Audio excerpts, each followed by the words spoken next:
मुख्तेसर visa साजे रे की वाणी सिंह सी लागे रे। जय जय भीम बाबा जय जय भीम। मुख्तेसर वीसा साजे रे की वाणी सिंह सी लागे रे। गाँव गाँव और गली गली में जिसका डंका बाजे रे। जय जय भीम बाबा जय जय भीम। जय जय भीम बाबा जय जय भीम।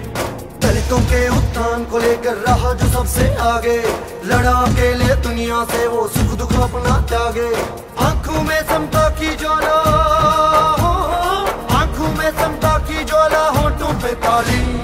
जय जय भीम बाबा जय जय भीम। जय जय भीम बाबा जय जय भीम। जय जय भीम बाबा जय जय भीम। जय जय भीम बाबा जय जय Bhim.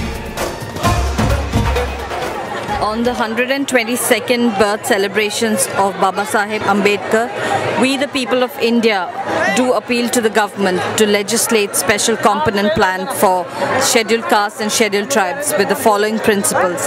Legislate special component plan for scheduled castes and scheduled tribes. Institute an authority for SCP and another for TSP with necessary powers to execute the scheduled caste sub-plan and tribal sub-plan at both national and state levels.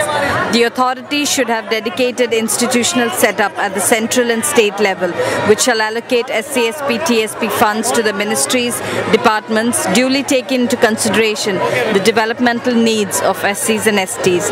This should enable the ministries, departments to clearly show the schemes formulated for the development of SC and STs under a separate budget head, clearly setting apart a proportion of the total outlays of the plan outlay of the center and states that is equivalent to the population proportion of SC, STs at the national and state level for the development even before the allocations are made to the departments and ministries.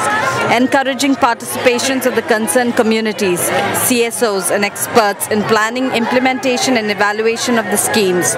Schemes to be designed innovatively which are non-divertible and non-lapsable and be individual or family oriented or aimed at Basti, hamlet development. No allocation must be allowed where schemes are general in nature and do not have the objective of bridging the gap between SC/ST and the general population. Where allocation and expenditures do not comply with the guidelines, the authority should have power to reallocate or reappropriate the funds to other departments or other schemes and programs. Remember Dr. Baba Saheb Ambedkar ji ka struggle and his aims, his vision, his dreams to bring this society, to eliminate Indian society casteless. This has been the dream of our Baba Saheb Ambedkar, and we need to move towards the annihilation of the caste from this country and to realize our dreams of Baba Saheb Ambedkar. ये जो legislation का जो subject है, ज़्यादातर जो grievance है वो ये है कि जो बजट एलोकेशन होती है किसी पर्टिकुलर एस्पेक्ट पे, वो बजट एलोकेशन होने के बाद भी उस एस्पेक्ट पे या उस सब्जेक्ट पे उसको यूटिलाइज नहीं किया जाता, जिसकी वजह से ये लेजिस्लेशन की ज़रूरत है। और मैं समझता हूँ कि अगर ऐसा लेजिस्लेशन गवर्नमेंट लेके आती है तो इससे हमें काफ़ी राहत मिलेगी और इससे फ़ायदा होगा। नए नए तरीके से जिस तरीके से प्रताड़ित किया जाता है हमारे दलित बंधुओं को, वो सब कानून में आए, वो बहुत ही जरूरी है। तो इस हिसाब से जैसे कि थोड़े छोटे बहुत ऐसे मामले होते हैं जो रजिस्टर भी नहीं होते, जिसको वो अत्याचार भी नहीं समझते, जैसे कि बाल काट देना, वो समझते कि नहीं ये तो थोड़ा कोई अत्याचार हुआ।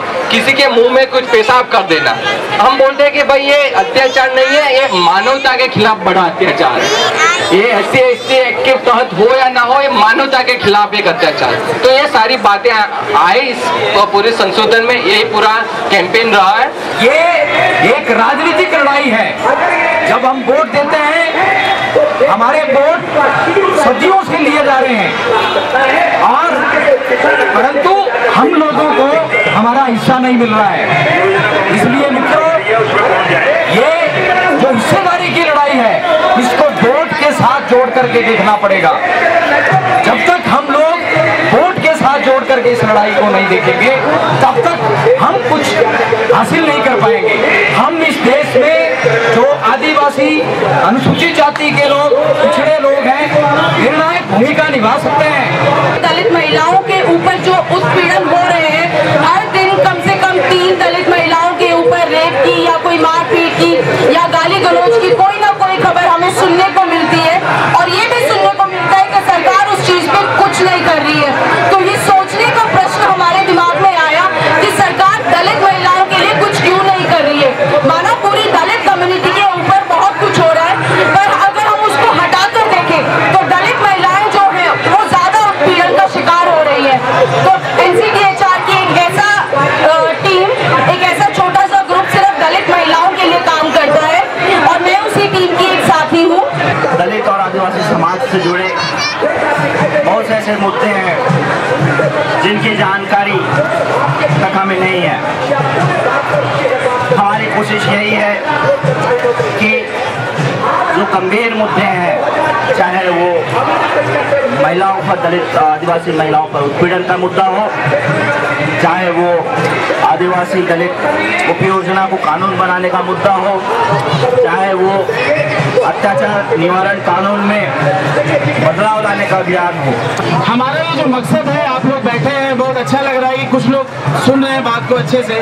हमारा मेन मकसद है, जो सभी साथियों ने कहा, पहला आबादी के हिसाब से हमारा आवंटन बजट का आपको पूरा कानून बनाना चाहिए ताकि हमारी महिलाओं का, हमारे बच्चों का, हमारे बुजुर्गों का सबका विकास हो सके।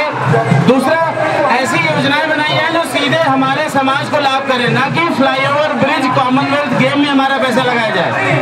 तीसरी बात कि जो भी पैसा लगाया जा रहा है उसकी अच्छे से निगरानी हो सके और उसके सख्ती से लोगों को उस पर दंड मिल सके जो लोग उस पैसे का सही से इस्तेमाल नहीं कर रहे हैं। पिछले 50-60 साल का जो इतिहास है उसमें ये बात जग जाहिर हो गई है कि दूसरे लोग हमारे लिए कुछ करना नहीं चाहते, क्योंकि उनकी करने की कोई मंशा नहीं है, उनकी करने की कोई इच्छा नहीं है। अगर हमें अपने अधिकारों को प्राप्त करना है तो स्वयं इस लड़ाई को आगे बढ़ाना पड़ेगा। और हम आज इस सरकार से हमारी मांग है कि अनुसूचित जाति जनजाति विशेष घटक योजना का लागू करो। करोड़ों पैसे आ रहे हैं सरकार से, लेकिन वो पैसे का क्या करते हैं?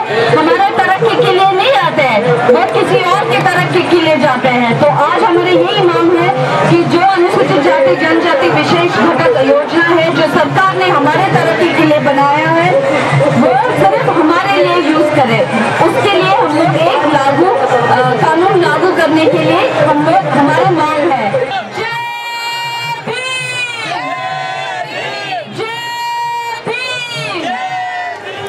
We have started a campaign on the implementation of the SC/ST/TSP legislation, and we would kindly request the Prime Minister of India to please pass this bill in the coming session. Thank you.